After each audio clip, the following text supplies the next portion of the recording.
shu vaqtda sizni qanaqadir bitta muammo bezovta qilayotgan bo'lsa, deylik pulsizlik muammosi yoki ishlaringiz orqaga ketib qoldi yoki oilaviy munosabatlarda tanglik ko'rilyapti.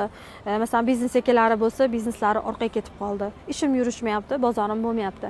Deyotgan kishilar uchun meni shu momentda, shu vaqtda beradigan maslahatim, sizni qilishingiz kerak bo'lgan ishingiz ruhiyatingiz bilan ishlash.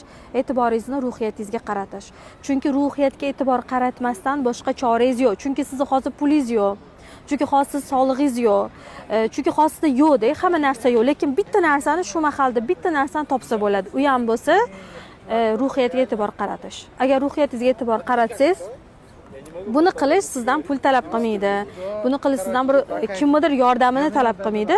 Bor-yo'q o'zingiz ruhiyatingizga, kayfiyatingizni ko'tarishga, ichingizdan hislaringizga tayanasiz. Sizni hislaringiz sizga nima deyapti?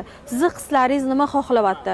Hislaringiz nimaga ehtiyoji bor ekan, nimaga ochiqibdi? Ana o'sha narsani berganingizda u o'zini o'zi tiklab, sizga o'sha siz xohlayotgan hamma natijalarni sizga hissiyotlaringiz beradi.